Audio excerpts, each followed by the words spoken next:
너에게 복을 주시기를 원하며 너를 지키시기를 원하시며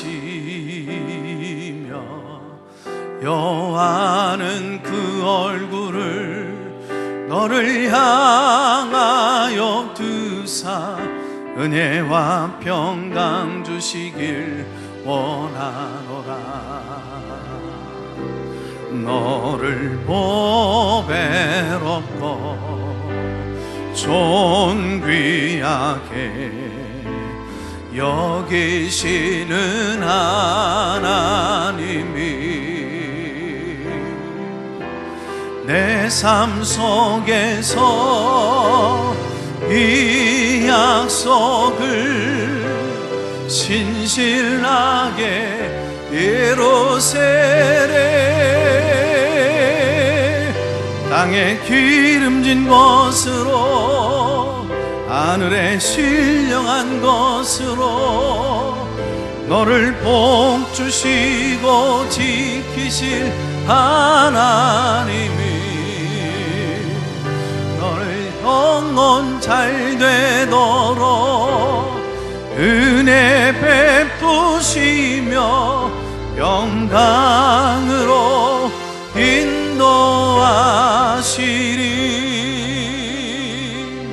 아멘.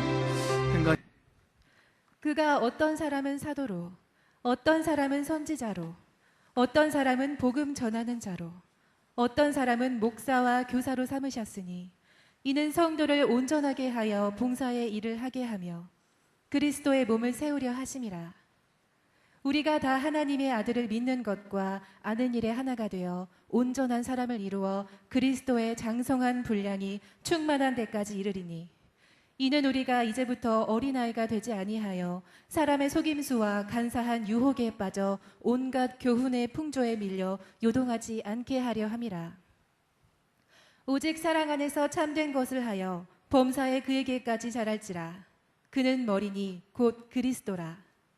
그에게서 온 몸이 각 마디를 통하여 도움을 받음으로 연결되고 결합되어 각 직체의 분량대로 역사하여 그 몸을 자라게 하며 사랑 안에서 스스로 세우느니라. 아멘. 아멘. 함께 따라하겠습니다. 두 날개로 날아오는 건강한 교회 됩시다. 교회에서 음치로 알려진 집사님 한 분이 찬양대에서 찬양을 하고 싶었어요. 지원하니 앉힐 수밖에 없지요. 근데 찬양하는 시간마다 삑소리를 냅니다. 그리고 그분이 입만 열면 불협화음이 일어나는 거예요. 옆에서 함께 찬양을 하던 찬양대 대원 두 사람이 참다 듣다 야 이거 안 되겠다 싶어서 목사님을 찾아갔습니다. 목사님 조심스럽게 말씀을 드리는 일인데 이러쿵저러쿵 하니 이러쿵저러쿵 좀 해주십시오. 목사님이 어렵사리 이 삑사리 집사님을 만났습니다. 집사님, 교회 안에는 봉사 자리가 참 많은데 찬양대원 자리에서 내려오셔서 다른 데 봉사하시면 안 되겠습니까? 그랬더니 목사님 왜 그러세요? 솔직하게 말씀해 주세요. 그렇지 않아도 찬양대원 두 사람이 제게 찾아와서 집사님 목소리 듣기가 참 힘든답니다. 목사님 뭘 그걸 가지고 그러세요? 제 주변에는요 20명이나 더 되는 사람이 목사님 설교 듣기가 어렵대요. 그래도 저는 가만히 있잖아요. 목사님 못 듣는 척하고 그냥 가만히 계시면 됩니다. 그러더랍니다. 요즘은 어디에 가면 불협화음이 없을까요? 옛날에는 정당끼리 다른 소리를 냈는데 이제는 정당이 달라도 참 목소리가 그 정당 안에 다양해졌습니다. 일터 안에도 불협화음이 많이 있고요, 교회 안에도 삑사리들이 참 많이 있습니다. 심지어는 가정 안에서도 불협화음을 이루지 못해 참 이 불협화음이 온 세상 천지를 흔들어대고 있잖아요.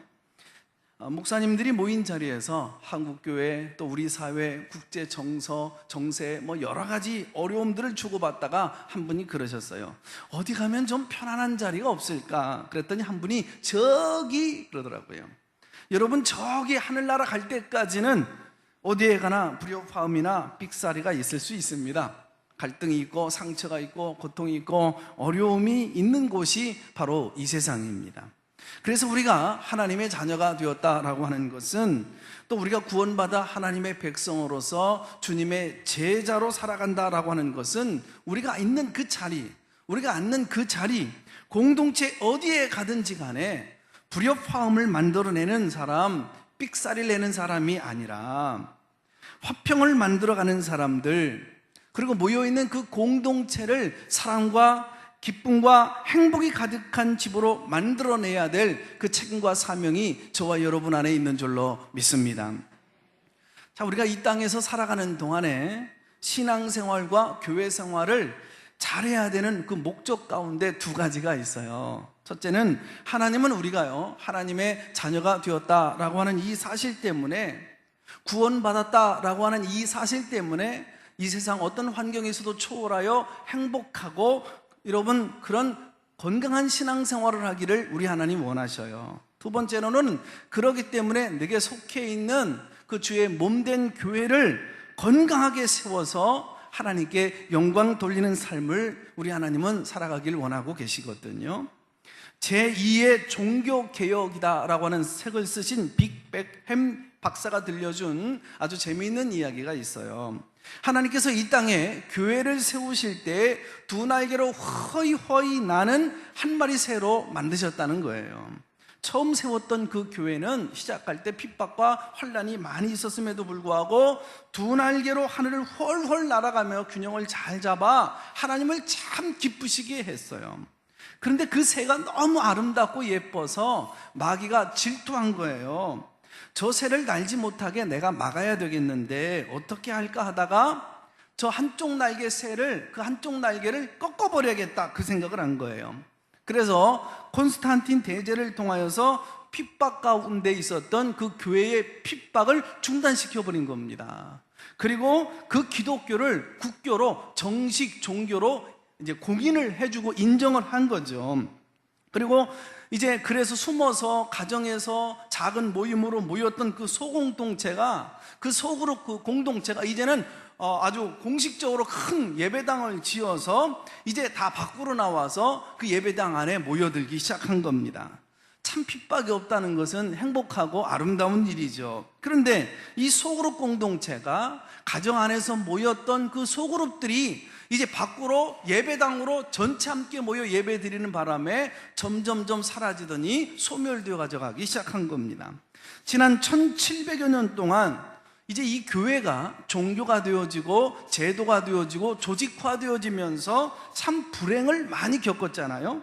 그래서 2000년이 지난 지금까지 참 이 교회가 힘을 잃어서 이 세상을 정복하지를 못하고 오히려 두 날개로 날아오르야 될 교회가 이제 소그룹이라는 날개가 없어져서 한쪽 날개짓을 하면서 이제 세상을 날고 있는 거죠. 우리가 교회는 예배 드리는 한쪽 날개만 가지고 영향력 있는 복을 누리면서 살아갈 수 있지요. 그러나 주님이 처음 세웠던 그것처럼 교회는 한쪽 날개가 아닌 두 날개로 하늘을 날 수 있을 때 주님이 얼마나 기뻐하시고 근사한 멋진 교회가 될 수 있을까요? 빌 베캠 박사가 말한 이 두 날개가 뭘까요? 첫째로 모든 성도들이 이렇게 모두 다 한 자리에 모여서 예배를 드리는 예배의 날개입니다. 스크린 띄워주시고요. 이 예배의 날개를 통하여서 하나님은 영광과 찬송을 받으시길 원해요. 성도들의 심장 속에 담겨있는 그 소원과 그 기도를 듣기를 원하십니다. 예배를 통하여서 우리는 하나님의 말씀을 증거해 주십니다. 초월적인 하나님을 만나게 되어지고 그 예배 속에서 하나님의 은혜와 그 감동을 경험하게 하시죠. 그리고 하나님은 우리에게 베풀어 주셨던 수많은 그 은혜들이 있잖아요. 그 은혜들을 감사하는 봉헌의 시간을 가짐으로 말미암아서 다시 한번 하나님 앞에 그 믿음의 큰 그릇으로 쓰임받는 그 기회를 예배를 통하여서 경험하는 예배의 날개예요. 두 번째로는 예배를 드리고 그리고 가정으로 돌아가서 가정에서 모이는 그곳이 또 다른 가정의 교회를 세우는 것이거든요. 이 날개예요. 두 가정, 세 가정, 다섯, 여섯 사람이 함께 모여서 다시 한번 그 영광스러운 예배를 창출해 나는 건데, 그 예배 통하여 받았던 은혜를 그 소그룹에서 모여서 나누는 것입니다. 여기서는 내 아픈 상처를 내놓고도 그 상처가 다시 내게로 돌아오지 않는 곳이에요. 내 아픔이 너의 아픔이 되고 너의 그 기쁨이 나의 기쁨이 되어지는 곳이에요. 우리의 꿈이, 우리의 비전이 하나가 되어지는, 서로가 서로를 위해주고 격려해주고 돌봐주고 상호 책임져주는 그 아름다운 날개, 이게 바로 구역 모임이고 선교의 모임이라고 하는 한쪽 날개예요. 교회는요, 누가 뭐라고 해도 예배가 가장 중요한 사역인 줄로 믿습니다. 우리가 구원받은 이유는 뭘까요? 예배하기 위해서요. 우리가 좀 더 건강해지고 강건해져야 될 이유는 오직 하나님께 영화로운 예배를 드리기 위해서임인 줄로 믿습니다. 예배는 소중한 거예요. 어떤 사역보다도 차선되지 말고 우선되어져야 될 사역. 우리는 하나님 앞에 성공적인 예배를 드려야 될, 그래야 모든 범사가 잘 될 줄로 믿습니다. 그러나 우리가 기억해야 될 것 한 가지가 있어요. 교회는 예배만을 위해서 99.999 존재하는 것은 아니에요. 우선 회복해야 될 일은 두 날개로 나는 새의 비전을 회복하는 거예요. 노를 지어서요, 앞으로 나아가려고 할 때 양쪽 노의 균형이 잘 잡혀야 돼요.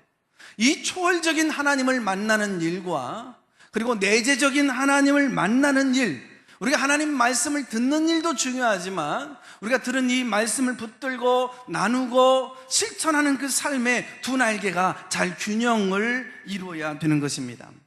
오늘 교회가 회복해야 될 날개가 바로 예배의 날개와 또 다른 하나의 뭐라고요? 소그룹의 날개, 이 두 날개를 회복해야 돼요. 초대교회에서요, 이제 교회라고 말을 할 때 많은 경우 바울 서신에 보니까 가정에서 모이는 작은 모임들, 소그룹 공동체를 바울 서신에서는 교회다라고 표현을 했어요. 누구누구의 집에 있는 교회에 편지하노니, 누구누구 집에 있는 교회에 문안하노니, 이렇게 표현되어져 있어요. 오늘 교회가 회복되어져야 될 많은 날개들이 있지만 가장 작은 모임, 그 소그룹, 그 교회, 그 가정을 천국으로 회복하는 일인 줄로 믿습니다. 우리에게 주신 이 가정을 천국 공동체로 회복하는 거예요. 가정이 교회가 되어야 된다는 얘기입니다. 가정 안에서 하나님의 임재를 경험해야 됩니다. 가정 안에서 예배를 경험해야 됩니다. 가정 안에서 하나님의 말씀이 나누어져야 됩니다. 그저 가정은 단순히 밥 먹고 자고 아이들 공부 가르치고 학교 보내는 것 전부가 되어지는 곳, 그곳이 공동체가 아니에요.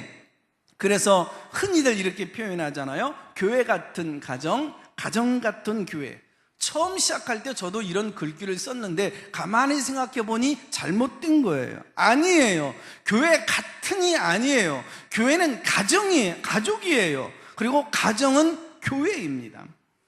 그 가정들이 2가정, 3가정, 4가정, 5가정, 5명, 6명 모이는 소공동체. 우리는 그 모임을 구역이라고 그러잖아요. 거기에서 우리는 예배를 나누게 되는 거예요. 말씀을 나누게 됩니다. 서로가 서로를 상호 책임지고 돌보고, 그래서 믿음이 성장되어지고 기도 제목을 내어놓고 함께 기도하는 천국을 건설하게 되어지는 겁니다. 자, 교회가 뭘까요? 교회에 대한 다양한 정의들이 있습니다만 따라서 해볼까요? 교회는 가족입니다. 교회는 그리스도의 몸입니다. 자, 이 몸이 어떻게 해야 건강해질 수 있을까요? 눈, 코, 귀, 입, 손, 발, 내장기관 하나, 심지어는 세포 하나하나까지, 여러분, 이것이 건강해질 때에 우리 몸이 건강해지죠. 세포 하나만 병들어도 온 몸에 사실 큰 문제가 일어날 수 있게 되어지거든요. 자, 교회가요, 주님의 몸이라고 할 때 여러분 어떤 지체가 되면 행복해질 수 있을 것 같아요? 지금 여러분은 어떤 지체의 역할을 하고 계신 것 같습니까? 앞으로 어떤 지체의 역할을 하고 싶으세요? 자, 초대교회는요, 핍박 가운데서도 이 예배의 날개와 이 가정의 날개가 잘 발달되어져서요, 하늘을 나르면서 참 하나님을 흐뭇하게 하고 기쁘시게 했어요. 그런데 이 기독교가 이제 정식 종교로 공인되어지면서 종교가 된 이후에 이 가정의 날개를 많이 잃어버리고 말았잖아요. 여러분, 사실 예배 한 날개만 가지고도 얼마나 영광스러운 여러분 능력과 축복의 공동체를 만들 수 있다고 한다면, 주님의 심장 속에 있는 그 교회를 만들었을 때 여러분, 우리의 신앙생활이 얼마나 행복해질 수 있을까요? 우리가 이 세상을 정복하는 일에 얼마나 효율적이고 얼마나 능력이 있는 공동체가 될 수 있을까요? 이처럼 작은 교회, 작은 가정, 소그룹 공동체를 여러분, 우리가 잃어버리게 되어졌을 때, 그리고 예배만을 드리게 되어졌을 때, 여러분 보세요, 어떤 문제가 일어나게 되어질까요? 예를 들어서 우리가 축구장에 가면 여러분, 이게 큰 운동장에 운동선수들이 있잖아요. 그리고 이 선수들을 훈련시키고 돌보는 코치들이 있죠. 감독들이 있고 하나의 팀이 있습니다. 그리고 많은 관중들이 선수들을 향해서 응원하잖아요. 상대방 팀의 선수들을 응원하는 관중들도 있고, 우리의 적이 되어지는 쪽에 응원을 하는 사람들도 있어요. 그리고 많은 사람들을 위해서 중계하는 아나운서나 해설자들도 있습니다. 자, 지금까지 교회는 운동장에서 뛰는 선수가 누구라고 생각했느냐? 목회자들이 선수인 줄 알았던 거예요. 자, 그래서 목회자들도 열심히 땀을 흘리고 일하고 수고하는 목회자가 좋은 목회자라고 생각했단 말이에요. 아닙니다. 운동선수는 성도들이었던 거예요. 주님이 진정으로 하나님 나라를 세우는, 건강하게 세우는, 그래서 운동선수를, 그 주인공을 누구로 삼으셨냐면 성도 한 사람 한 사람이 되기를 기대했던 거예요. 그것이 주님이 디자인했던 바로 교회의 원리였던 것입니다. 그러나 지난 1700여 년 동안 모든 성도님들을 목사들이 관중석으로 다 몰아붙인 겁니다. 여러분, 제가 운동 경기를 관람하다 보면 참 해설자들이 기가 막혀요. 이거 도사예요, 도사. 저거 인코스로 저거 슬라이드로 하나 던지면 이거 아웃 되겠는데요? 그리고 딱 던지니까 아웃 딱 되더라고요. 지금 이거 안타 나와야 될 상황입니다. 안타 나와야 됩니다. 그러면 안타 딱 치더라고요. 얼마나 기가 막힌지. 감독도 훌륭합니다. 자, 그렇다고 한다면 중계방송 해설자들, 아나운서들 다 불러 모아가지고, 그리고 각 모든 구단의 감독들 다 불러 모아가지고 하나의 팀을 만들어서 이 양반들 우리나라 태극마크를 달고 올림픽에 내보내면 어떻게 될 것 같아요? 박살나죠 뭐. 월드컵 선수로 여러분, 이 중계 해설자들을 다 불러갖고, 그렇게 똑똑한 감독자들 다 불러갖고 선수들을 만들면 어떻게 될까요? 이길 것 같습니까? 이 사람들이 운동선수 역할을 하면 되겠어요? 목회자는 바로 코치예요. 감독입니다. 오늘 본문 11절에 펼쳐보면 교회의 감독, 코치, 해설자들이 나와요. 그가 어떤 사람은 사도로, 어떤 사람은 선지자로, 어떤 사람은 복음을 전하는 자로, 어떤 사람은 목사와 교사로 삼았다. 여기 잘 보세요. 여기 펼쳐진 사람들은 다 말하는 사람들이에요. 설교하는 사람들이에요. 여러분, 다 이 사람들은 감독이요, 코치예요. 요즘으로 말하면 신학교육을 제대로 받은 목회자들을 얘기하는 거예요. 그 가운데 제일 먼저 등장하는 사람이 누구냐? 사도들이었어요. 이 사도들은요, 이 땅에 교회에 씨앗을 뿌리기 위해서 주님이 직접 부른 자들이에요. 주님이 직접 훈련시키고 훈련받은 사람이에요. 주님의 부활과 십자가를 직접 목격했던 사람들입니다. 교회가 뭐지? 어떻게 구원받는 거지? 하나님의 뜻이 무엇이야? 잘 배운 사람들이고 계시를 받아서 성경을 기록했던 사람들입니다. 그리고 그 다음에 보니까 선지자가 나오죠. 성경이 완성되기 전에는 하나님의 뜻을 이 세상에 온전히 선포하기 위해서 선지자를 세워서 말씀을 증거하고 예언을 했어요. 그리고 지금은요, 이 성경이 다 여러분 우리 손에 펼쳐져 있습니다. 신구약 성경 66권을 이렇게 여러분 우리가 펼쳐서 보고 있는데, 우리가 마음껏 이 성경을 읽을 수 있잖아요. 여러분, 성경을 통하여서 복음을 전할 수 있잖아요. 성경을 통하여서 설교를 할 수 있잖아요. 이 말씀을 붙들고 우리가 살아가게 된 거예요. 그래서요, 우리는 지금 사도들이 우리 곁에 없지만 사도들의 모든 뜻을 성경을 통해서 우리는 알 수가 있는 거예요. 선지자들이 내 곁에 없지만 하나님 말씀을 잘 조목조목 연구함으로 말미암아 하나님의 뜻이 무엇인지 우리의 미래를 성경을 통하여 가늠할 수 있게 된 거예요. 우리는 근사한 시대를 살아가고 있는 줄로 믿습니다. 또 복음 전하는 자들 나오잖아요. 빌리그램 같은 분들이죠. 불신자들에게 복음을 전하기 위해서 자신의 생애를 건 거예요. 또 그 다음에 나오는 사람이 누구냐? 목사와 교사로 삼아주셨으니 그랬어요. 그렇구나. 교회는 목사도 있고 교사도 있지, 맞아. 그런 얘기가 아닙니다.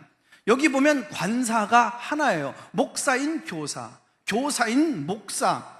저처럼 교회를 목양하는 사람일 뿐만 아니라 하나님의 말씀을 연구하고 가르치는, 설교하는 사람을 말하는 것입니다. 여기 삼으셨으니 그러고 11절 문을 닫아버리잖아요. 이게 뭐냐면 교회에 목사가 존재하는 이유는 그 얘기예요. 목사인 교사가, 목회자가 교회에 있어야 되는 이유는 그 얘기예요. 그 이유는 뭐냐? 12절에 이는 그러면서 설명해 놓았어요. 뭐죠? 성도를 온전하게 하여 봉사의 일을 하게 하며 그리스도의 몸을 세우게 하려 합니다. 성도를 어떻게 하는 거예요? 준비시키는 겁니다. 성도들을 잘 훈련시키는 거예요. 모자실은 저를 바라보면서 말씀을 보고 잘 들었으면 좋겠어요. 잘 앉아서 예배드리고 수고하시는데, 그리고 교회의 비전을 선포하는 거예요. 계속해서 격려하는 것입니다. 우리가 건강한 교회를 세워야 돼요. 할렐루야. 주님의 뜻을 실천해야 되는 줄로 믿습니다. 여러분의 가정에서, 일터에서, 또 세상의 한복판에서 여러분은 훌륭한 사역자들이에요. 할렐루야. 여러분들처럼 훌륭한 분들은 제가 보지를 못했어요. 자, 그러면 이런 질문이 가능해요. 교회 공동체를 누가 세우느냐? 이 질문을 던져보는 거예요. 지금까지 교회 공동체를 누가 세웠느냐? 목사가 교회를 세운다라고 생각한 거예요. 아닙니다. 교회가 지금 건축 중이고 교회가 지금 공사 중이라고 한다면 교회 건축자가 누구냐? 교회를 세우는 사람이 누굽니까?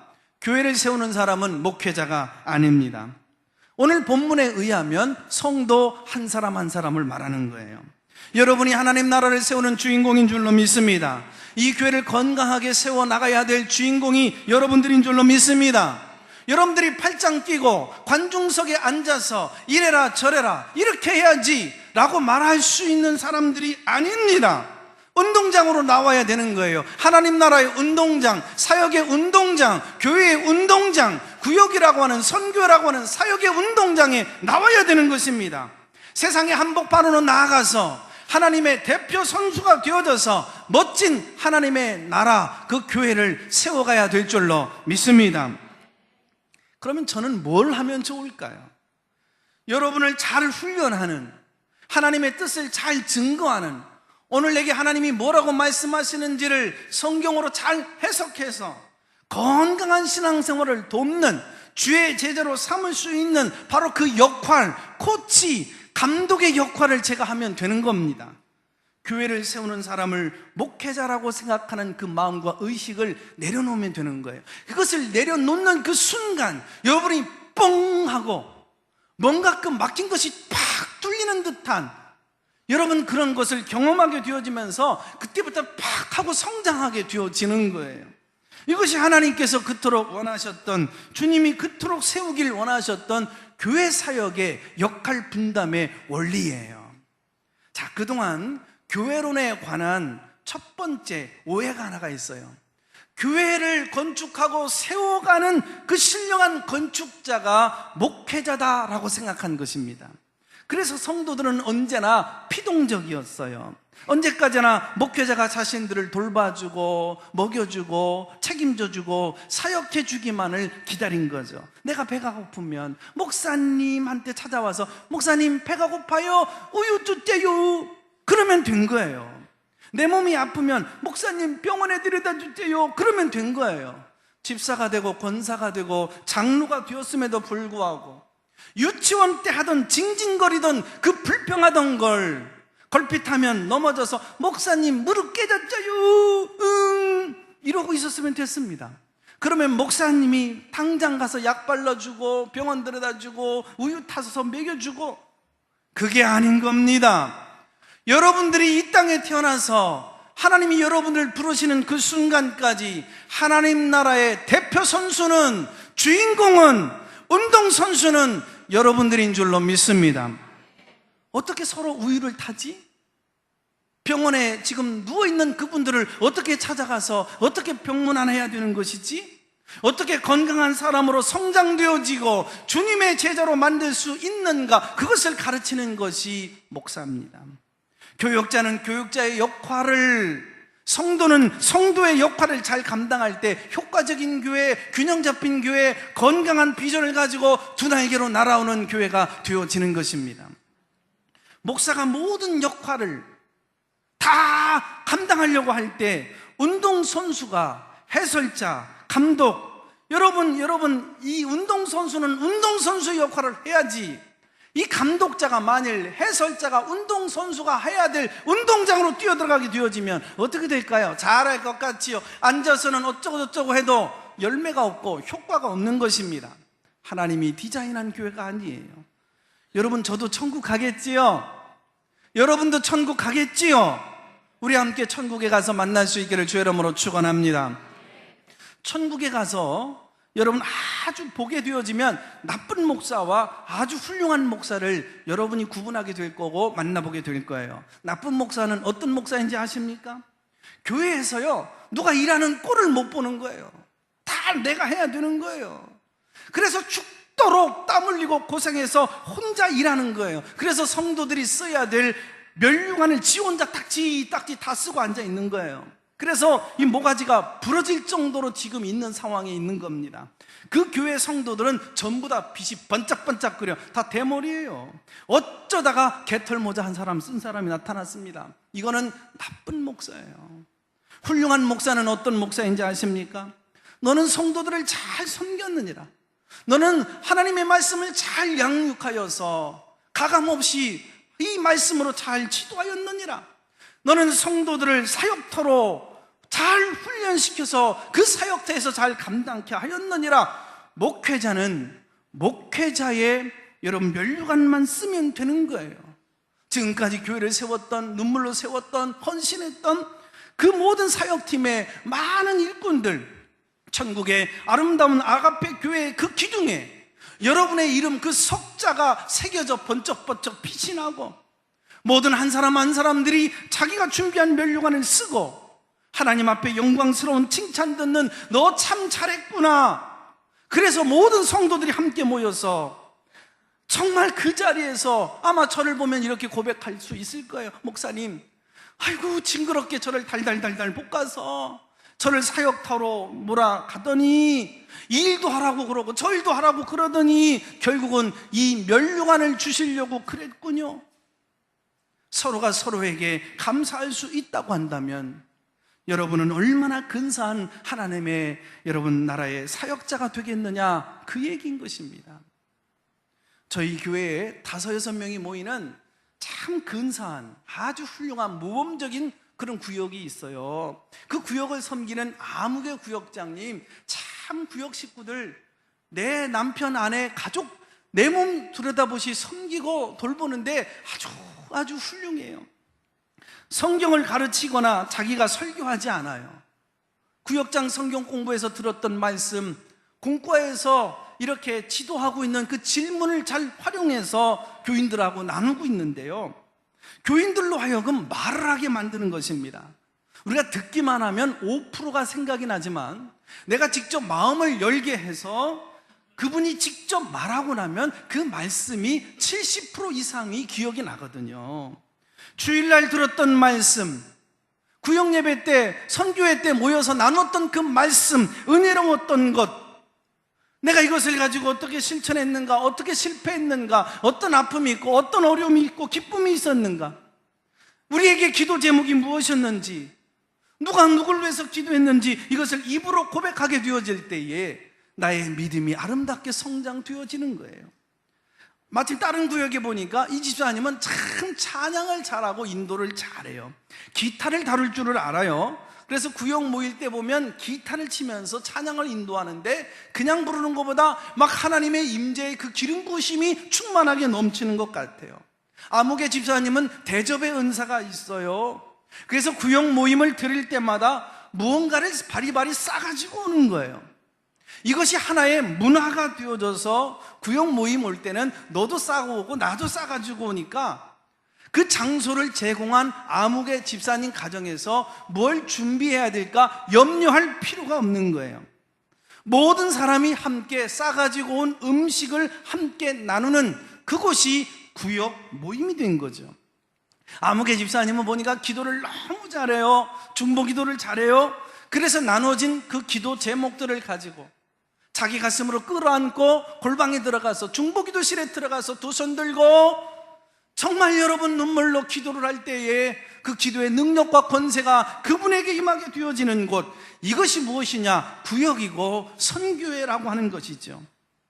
5명이 모이는 작은 모임이지만 거기는 언제나 주님이 함께하는 영광스러운 예배를 창출해 나가는 곳입니다.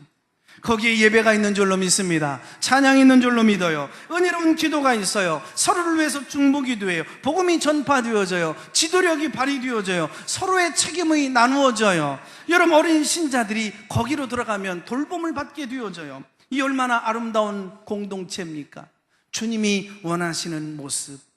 자, 뿐만 아니라 지금 작은 날개 얘기도 했지만 여러분, 주일날 큰 날개를 질 수 있는 큰 예배를 위해서도요, 얼마나 많은 사역자들이 필요한지 몰라요. 자, 우리가 지금 이 무더운 폭염 중에도 이 높은 천장에서도 참 우리가 편안하게 그래도 시원하게 예배를 앉아 드리고 있지만 사실은 지금도 부지런히 시스템이 굴러가고 있기 때문에 가능한 거예요. 경배와 찬양팀이 있었습니다. 여러분, 설교자가 있습니다. 기도자가 있습니다. 지휘자가 있고 반주자가 있고 찬양 대원들이 있잖아요. 차량을 운행하는 자들이 있습니다. 차를 몰고 오면 그 떼볕에 주차위원들이 어서 오세요 하고 입구서부터 안내를 합니다. 교회 문턱에 들어오자마자 또 안내위원들이 반갑게 맞이해주고 이것저것 섬겨줍니다. 여러분, 영상실에서 영상부가 준비 있어서 영상이 나가고 또 방송실에서 음향을 만지는 분들이 있고 컴퓨터를 통해서 자막 처리가 나가게 되어집니다. 여러분, 한 번의 실수는 방송 사고로 이어지죠. 부지런히 지금도 돌아가고 있는 거예요. 우리가 자녀들을 교회 학교에 보냈습니다만 선생님들은 지금 아이들을 붙들고 예배를 말씀을 가르치고 양육하고 있는 거예요. 지금도 주방에서는 여러분의 만난 점심을 준비하기 위해서 어제부터 장을 보고 준비를 해서 땀 뻘뻘 흘리면서 고생하고 있는 거지요. 그 외에도 우리 교회 안에는 중보기도팀, 전도팀, 워십팀, 댄스팀, 건물관리, 찬빛 봉사단, 여러분, 이 지역의 작은 자, 약한 자들을 섬기길 원하는 많은 팀들이 있잖아요.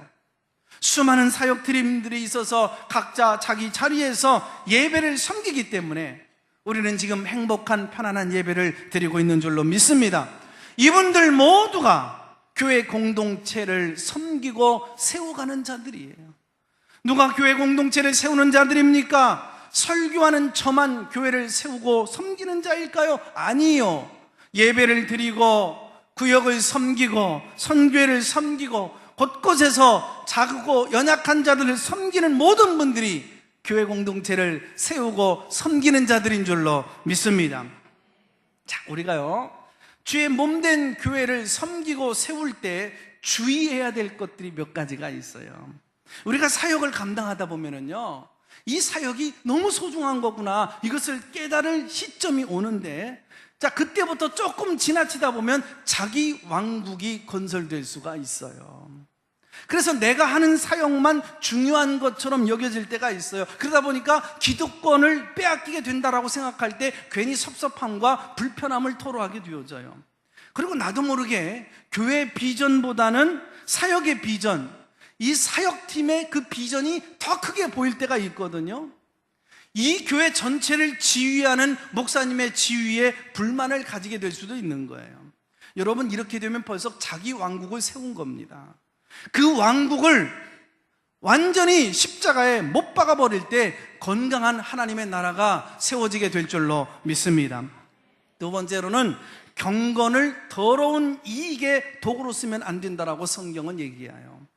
여러분이 소그룹 공동체에서 예를 들어서 찬양팀의 찬양대원의 교사로 아니면 구역 안으로 선교회 안으로 갖가지 사역팀 안으로 들어갈 때 교회에 들어가 보면 야, 내 사업상에 이익이 될 수 있을 것 같은데 사업의 파트너를 찾을 수 있을 것 같아요. 내가 지금 장사를 하는데 장사에 도움이 되지 않을까? 이런 생각을 내려놔야 돼요.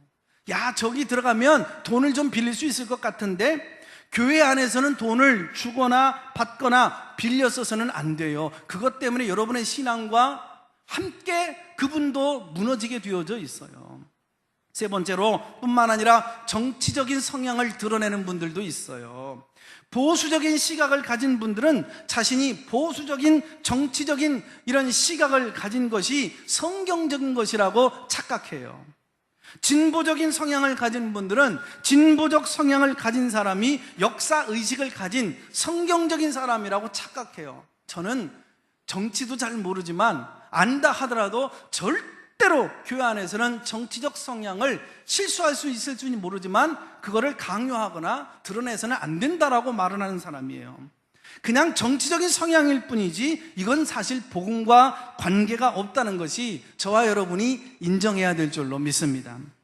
그리고 교회 안에는 불평과 원망을 가져서도 안 돼요. 절대 그래가지고는 은혜의 깊은 세계에 들어갈 수가 없어요. 행복한 신앙생활 할 수 없단 말이에요. 부정적 언어를 쓰시면 안 돼요. 공동체에 대한 비판적 태도와 의식을 가져서도 안 됩니다. 교회 비전 외에 자기 비전을 나누는 것을 도구로 삼아서도 안 됩니다.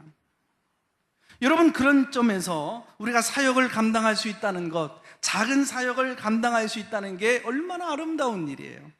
여러분, 어떤 곳에서 여러 곳에서 행복하게 교회를 섬기던 분이 계셔요. 그런데 자녀들과 남편이 우리 교회 이제 교회에 안 나오다가 교회를 함께 나오게 된 거예요. 그러다 보니 사역을 내려놓게 되어진 거예요. 그리고 남편과 자녀들이 내 사역이다라는 것을 하나님 앞에 인정받고 받아들이고 가족을 섬기는 일에 집중합니다. 아름다운 사역이죠. 그리고 그러다 보니까 작은 사역을 감당해야겠는데 다른 사역은 모든 사역이 시간과 분리되어지고 가족을 온전히 섬길 수가 없어서 고민하며 기도하는데 하나님 번뜩 지혜를 주셔요. 야, 그렇구나, 봉헌사역이다. 목사님, 저 예배 시간에 참여하면서도 식구들을 온전히 섬길 수 있는 봉헌사역 감당할래요. 그래서 가운 입고 그때부터 봉헌사역 감당하더라고요. 얼마나 근사합니까? 사역은 성도들의 영광인 줄로 믿습니다. 사역은 성도들에게 축복인 줄로 믿습니다. 사역은 성도들에게 면류관이 되어지는 줄로 믿습니다. 잘했다 칭찬받을 수 있는, 멋지게 주님 앞에 영광스럽게 설 수 있는 일이기 때문에 어떤 일이든 순종하고 어떤 일이든 기쁜 일이고 감당하고 어떤 일이든 이 일만큼 빼앗기지 아니하리라, 이 마음을 갖고 교회를 섬기는, 하나님 나라를 세워가는 훌륭한 사역자가 되시기를 주의 이름으로 축원합니다. 라이프 레이번 목사님의 고슴도치의 딜레마라는 얘기가 있어요. 고슴도치가 있었어요. 추운 겨울날 밤 넓고 큰 그릇에 고슴도치 떼들을 이렇게 담아가지고 영하 20도에 밖으로 내어놨대요. 찬바람이 불어옵니다. 그랬더니 부들부들 떨면서 고슴도치들이 아이고 추워, 너무 추워, 모여들기 시작합니다. 옹기종기 모여들었으니까 이제 서로의 온기가 좀 따뜻하게 느껴질 때 됐는데 이 고슴도치가 침을 숨기는 법을 배우질 못한 거예요. 그래서 너도 나도 침이 있어가지고 네 침이 나를 찌르고 내 침이 너를 찌르고, 그러다 보니까 어떻게 돼요? 자꾸 서로 간에 상처를 주는 거예요. 아이고 아파 또 흩어집니다. 또 혼자 있으니까 너무 추워서 꽁꽁 얼어붙어 죽을 것만 같아. 또 모여듭니다. 모여드니까 또 침을 가지고 찌르네. 그래서 그 다음날 주인이 문을 열어 이렇게 밖을 보니까 고슴도치들이 다 죽어 있어요. 흩어져 있는 것들은 얼어서 죽고 옹기종기 모여있는 것들은 서로 찔러서 피 흘려 죽고.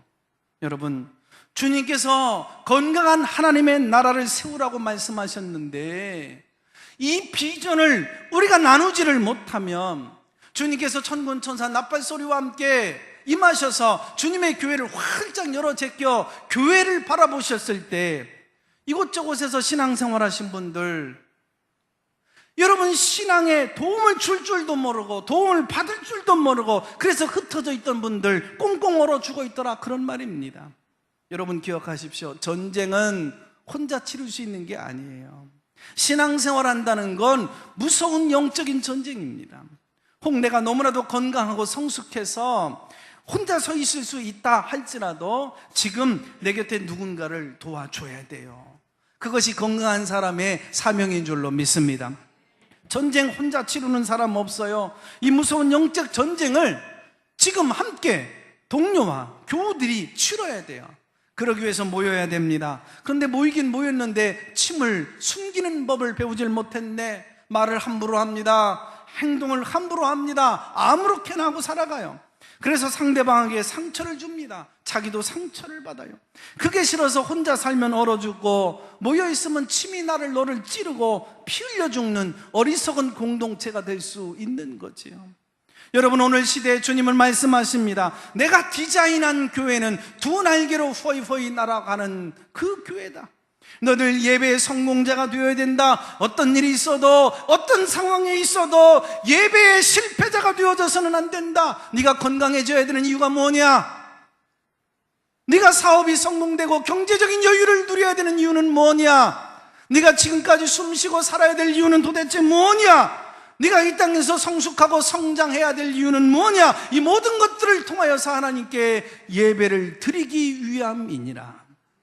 누가 이 교회 공동체를 세우는 자입니까? 네가 가정 안에서, 직장 일터에서, 세상 한복판에서, 그리고 무엇보다도 소중한 교회 공동체 안에서 예배를 섬기기 위하여, 구역을 섬기기 위하여, 선교회를 섬기기 위하여, 우리의 작은 이 사역터를 섬기기 위해서이다.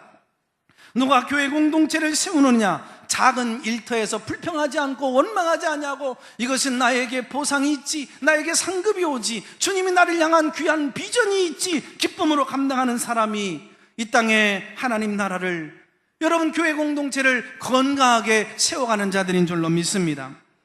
여러분, 많은 사역들이 여러분 안에 펼쳐져 있어요. 언제 어느 때까지 여러분에게 이것이 주어지는 것 아닙니다. 하나님이 주실 때 감당할 수 있는 일이에요. 저는 하나님 앞에 섰을 때 목사이기에 목사로서 받을 면류관을 쓰겠지요. 우리 교회 많은 사역들이 있지만 처음 교회가 시작될 때는 원턴 원치 않던 제가 모든 것이 관여해서 이 모든 것을 할 수밖에 없습니다. 지금은 이제 부교육자들도 모든 사역들을 하나씩 내려놓게 하고, 이제는 앞으로 조금만 시간 지나면 모든 사역들을 다 예배와 여러분 설교 이 부분만 내려놓고는 다 여러분 성도들이 이것을 받아서 감당하게 해야 될 겁니다. 주님 앞에 섰을 때에 얘야, 내 심장 속에 있는 바로 그 교회, 내가 그토록 세우기를 원했던 교회, 한 사람도 실업자가 없는 교회, 저마다 자기 사역이 있어서 그 사역을 불평하지 아니하고 기쁨으로 감당했던 그 모든 사람들, 그래서 자기들이 준비한 그 면류관을 다듬고 주님 앞에 섰을 때 그 면류관을 쓰는, 한 사람도 개털모자 쓰지 않는 영광스러운 교회를 네가 만들었구나, 참 내가 기쁘다. 저는 그 기쁨의 면류관을 쓰고 싶습니다. 여러분은 여러분 면류관 쓰고 하나님 앞에 칭찬 듣는 여러 성도 여러분들 되시기를 주의 이름으로 축원합니다. 하나님 아버지, 고맙고 감사합니다. 오늘 저들과 더불어서 영광스러운 교회, 복된 교회, 주님의 심장 속에 있는 교회를 찾아가는 몸부림을 하고 있었습니다. 오늘 우리들이 예배의 비전을 갖게 하여 주시옵소서. 예배 드릴 때마다 기쁨의 그 기름 부으심이 넘치는 성령 충만한 예배를 드릴 수 있게 하여 주시옵소서. 가정에서 가든지 세상의 한복판에 서 있든지, 특별히 구역 안으로 들어가든지 선교회 안으로 들어가든지 그곳이 하나님의 임재를 경험하는 자리가 되게 하여 주시옵소서. 은혜의 자리가 되게 하여 주시고 사역의 자리가 되게 하여 주시옵소서. 이 예배를 위하여 이곳저곳에서 섬기는 소중한 사역자분들이 계십니다. 이분들이 영광스러운 교회 공동체를 세워가는 자들이 되어지게 하여 주시옵소서. 그래서 이 교회가 건강하게 두 날개로 날아오르게 하여 주시옵소서. 예수님의 이름으로 기도합니다. 아멘.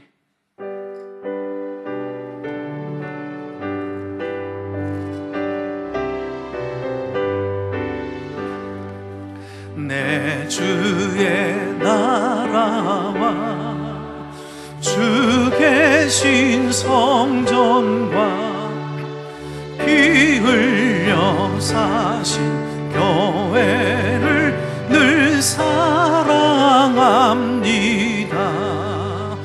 내 주의 교회는 천성과 같아서 눈동자같이 아끼사 늘 봉사하시네.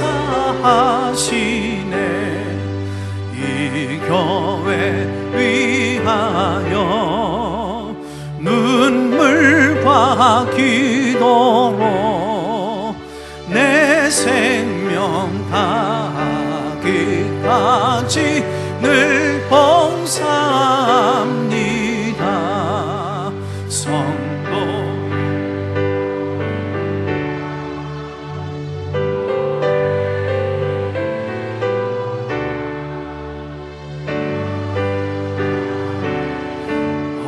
언약을 늘 기뻐합니다.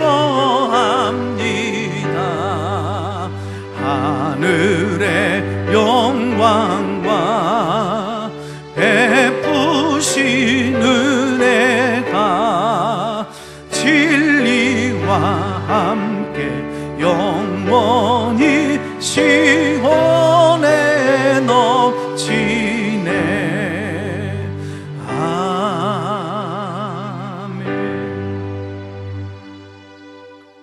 믿음이 날마다